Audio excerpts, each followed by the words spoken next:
Hello. അപ്പോൾ ഇന്ന് നല്ലൊരു വെയിറ്റ് ലോസിൻ്റെ ഒരു റെമഡിയാണ് നമുക്ക് പെട്ടെന്ന് തന്നെ തയ്യാറാക്കാനും ഒരു ഇതില്ലാതെ കുടിക്കാൻ പറ്റുന്ന, അതായത് നമുക്ക് ചവർപ്പോ അങ്ങനെയുള്ള ഒരു കാര്യങ്ങളൊന്നും ഇല്ലാതെ ഈസി ആയിട്ട് കുടിക്കാൻ പറ്റിയൊരു ഡ്രിങ്കാണ്. അപ്പോൾ അതിന് നമുക്ക് ആദ്യം വേണ്ടത് ഒരു മിതമായ ചൂടുവെള്ളം. നമ്മൾ രാവിലെ വെറും വയറ്റിലാണ് ഇത് കുടിക്കേണ്ടത്. അതുകൊണ്ട് തന്നെ ഓവർ ചൂടും പാടില്ല, നന്നേ തണുത്ത വെള്ളവും പാടില്ല. അത്യാവശ്യം നമുക്ക് കൈ തൊടാൻ പറ്റുന്ന പാകത്തിലുള്ള ചൂടുവെള്ളം ഒരു ഗ്ലാസ് എടുക്കുക. ഇനി അതിലേക്ക് നമ്മൾ ചേർക്കാൻ പോകുന്നത് നമ്മുടെ എല്ലാവർക്കും അറിയുന്ന ചിയ സീഡാണ്. പ്രത്യേകം പറയാം, ചിയ സീഡ് ഒരിക്കലും മാറിപ്പോകാൻ പാടില്ല. ഇതുപോലെ ഗ്രേ കളറും അതുപോലെ തന്നെ ബ്ലാക്ക്, ആ ഒരു വൈറ്റ് കളർ കോമ്പിനേഷനാണ് ചിയ സീഡ്. ഒരു കാരണവശാലും സബ്ജ സീഡ് അതുപോലെ തന്നെ ബേസിൽ സീഡ്, ആ ഒരു സീഡ് നിങ്ങൾ എടുക്കാൻ പാടില്ല. അതൊരു ബ്ലാക്ക് കളറിൽ തന്നെ ആയിരിക്കും. ചിയ സീഡ് നമ്മളെ ഹേർട്ട് ഹെൽത്ത് ഇംപ്രൂവ് ചെയ്യാനും അതുപോലെ തന്നെ ഡൈജസ്റ്റീവ് ഹെൽത്ത് ഇംപ്രൂവ് ചെയ്യാനും നമ്മളെ ബ്ലഡ് ഷുഗർ കൺട്രോൾ ചെയ്യാനും ബ്ലഡ് പ്രഷർ ലോവർ ചെയ്യാനും അതുപോലെ തന്നെ കാൽഷ്യം റിച്ച് ആയിട്ടുള്ള ഒരു പ്രൊഡക്റ്റ് കൂടിയാണ് ചിയ സീഡ്. ഒരുപാട് ഗുണങ്ങൾ ചിയ സീഡിനുണ്ട്. ഇതിൻ്റെ ഉറവിടം എന്ന് പറയുന്നത് സൗത്തേൺ മെക്സിക്കോ ആണ്. ഇപ്പോൾ എല്ലായിടത്തും വിപുലമായിട്ടുണ്ട്. സാൽവിയ ഹിസ്പാനിക്ക എന്നാണ് ഇതിൻ്റെ സയൻറ്റിഫിക് നെയിം. ഒരു ഫ്ലവറിംഗ് പ്ലാന്റിൻ്റെ സീഡ് കൂടിയാണ് ഇത്. ഒരുപാട് ഫൈബർ അടങ്ങിയിട്ടുള്ളത് കൊണ്ട് തന്നെ ചിയ സീഡ് കഴിക്കുന്ന ദിവസം നിങ്ങൾ ഓവറായിട്ട് അധികം ഫൈബർ അടങ്ങിയിട്ടുള്ള ഫുഡ് കഴിക്കാതിരിക്കുക.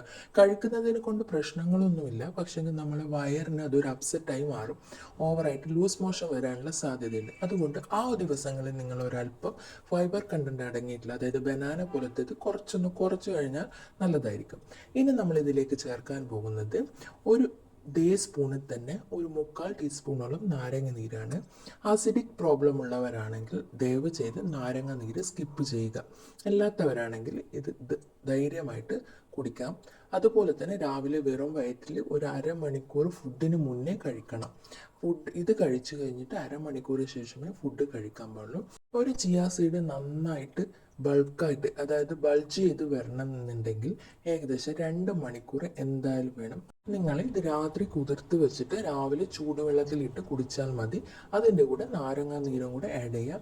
ഹണി വേണമെന്ന് ഒരു നിർബന്ധമില്ല. മധുരം വേണമെന്നുണ്ടെങ്കിൽ നിങ്ങൾക്ക് ഹണി ആഡ് ചെയ്യാം. ഞാനിത് ഹണി ഇല്ലാതെയാണ് യൂസ് ചെയ്യാറ്.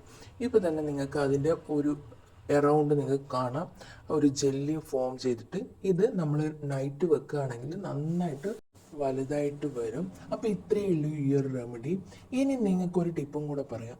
വെയിറ്റ് ഗെയിനിന് വേണ്ടി നിങ്ങൾ ശ്രമിക്കുന്ന ആളാണെങ്കിൽ ഈ ചിയ സീഡ് ഇതേപോലെ തന്നെ പാലിൽ സോക്ക് ചെയ്തിട്ട് കുറച്ച് നട്ട്സും ഇട്ട് കഴിച്ചു കഴിഞ്ഞാൽ നിങ്ങൾക്ക് വെയിറ്റ് ലോസിന് പകരം വെയിറ്റ് ഗെയിനും കൂടി ഉണ്ടാകും.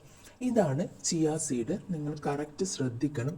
ഏകദേശം 2 mm ഡയമീറ്ററും അതുപോലെ 0.08 mm തിക്നെസ്സും ഉള്ള ഒരു സീഡാണിത്. ഒരു കാരണവശാലും ഇത് മാറിപ്പോകരുത്. അത്യാവശ്യം ജോലിയൊക്കെ ചെയ്യുന്നവരാണെങ്കിൽ ഇതിൻ്റെ കൂടെ വേറെ എക്സസൈസ് ഒന്നും വേണമെന്നില്ല. ആവശ്യമെങ്കിൽ മാത്രം ചെയ്താൽ മതി. 2 ആഴ്ച കൊണ്ട് നിങ്ങൾക്ക് നല്ലൊരു റിസൾട്ട് കിട്ടുന്നതാണ്.